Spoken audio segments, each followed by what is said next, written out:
Welcome to our YouTube channel. Thanks for joining today. We are doing the 32 sword form, breaking it down movement by movement. Today we are on Big Chief Star, the second movement in the 32. So if you haven't seen the first movement and you haven't seen the introduction, take a couple seconds, go back and watch that one so that you get a feeling for where we are in the overall transition. So Big Chief Star is the name that we go by with this one. It's also referred to a couple other ones. It's a one-legged stance with a reverse stab.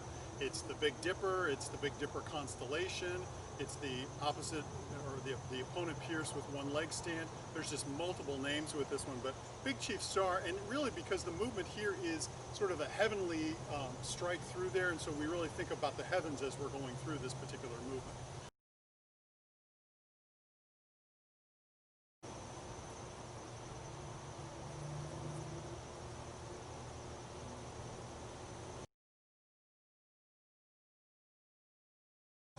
So the detailed instruction for this movement, as you see, you are coming forward and you're spearing at the end of the next movement. This is a stepping back movement. So you want to get good with your practicing your Taiji stepping backwards. We're going to bring the right foot back, not straight back, back at a slight angle, and then we're going to pull the sword back. So focus on bringing the hilt of the sword back and pulling it in this direction. As it comes down through here, it turns out to get ready. So this movement here comes back, and you move into a T-step with your left foot as you point down to the side. Then at this point, this is where it gets the name, the Big Chief Star. So the Big Dipper movement, it comes from here, comes all the way up over top, and then spears down. This is very similar to the movement that you see within the Qigong form that we come through here to practice. It's the same movement, and in this case the left hand is coming very much like single whip, comes across the body here and strikes, while this one comes down and strikes. So you want this nice roundness here with this, and the arc of the sword comes in over top, and you'll see this in the application as to what's really happening with this, but you want that roundness of direction with this. So see how this works again, coming in, turning out, lifting up, and coming in. So this is the first one of a single leg stance. You'll see this several times through the first form.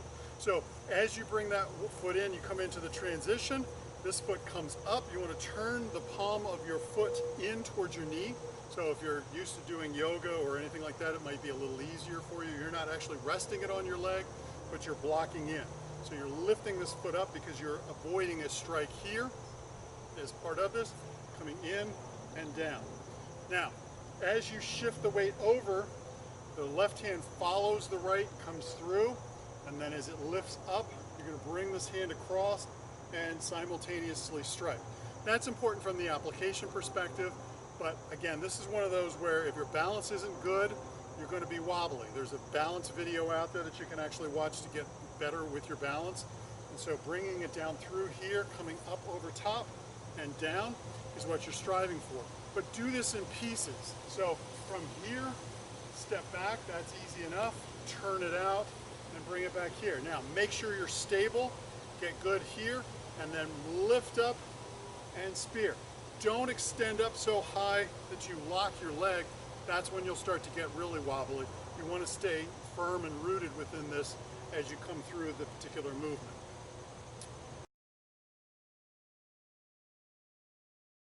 Common mistakes we see with this form is after you've gone from this part here, you're not just bringing the sword back. You're actually pulling it back through, turning it, and pointing it down. So you can almost think of this in terms of pulling your sword out, turning around, and stabbing down with this before you lift up and come through. So you want to make that transition where it comes down through and over. This is the sword's secret hand. It needs to stay with that right hand as it comes back. So it's not this. You have to bring it back through. So step back, bring it over, and then from this point as you pull in, you're thinking in terms of lifting and extending through. So make sure you get a really good feel now, because you're going to start with the left hand as your sword's secret hand. Making a good sword hand is very important as you go through this. So as I said before, you're lifting up you're going to get off balance. So the arc of the sword is one thing, but it's not reaching yourself up through there. So don't think in terms of, I got to stand really tall to do this.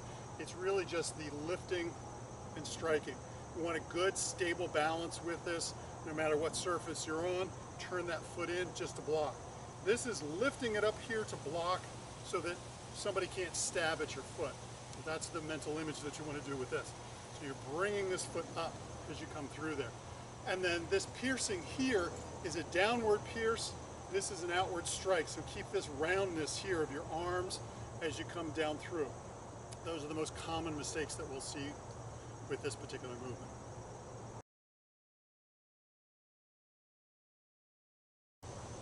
So the application from this particular movement, if you think in terms of coming from here, we talked a little bit about what this part of the movement was, but this part here is the attack. And so what we're withdrawing with our sword, turning it out, and then we're going to redirect it and come over. What we're facing with is somebody with like a rattan shield, and so what we'll use here is the staff in a horizontal fashion. So this would be protecting her. So if this were her rattan shield, I couldn't necessarily poke through it. So what I'm going to do is I'm going to attack it with my hand, forcing her to bring it here, and then the other hand is going to come then down over top. And so when we practice with this one, we think in terms of bringing it up and over and down, because this is where it's actually going to pierce in and coming through.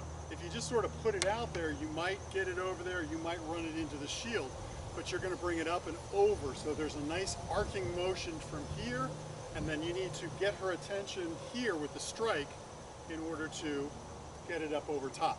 So as she comes in a little bit more, I've withdrawn, I pull back, she's still coming forward, I come in, boom, and then I come back down over top. And that's the application that you're looking for. So the before and after sequence, since this is the second movement, we're doing 3 rings around the moon.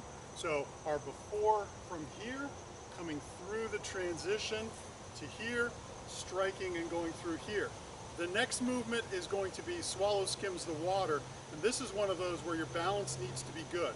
I've said in the beginning, this is the first section of this form is very hard from the getting the feeling of the sword, especially if this is your first sword technique. So from this movement here, you're going to step back at a 45-degree angle and thrust forward at a 45-degree angle. So if you're not stable on your right foot here, after this, it's going to be really hard to transition into this. So you really want to work on your balance and make sure that you're stable with this one. We'll move into swallow skims the water next in the next movement. So let's do the follow along with this particular movement, and we'll do it in the reverse order. So we've come through, done the form, we're ending up here. So the sword movement, Big Chief Star steps back, comes through, around, and down. So we'll just do this a couple of times for the follow along.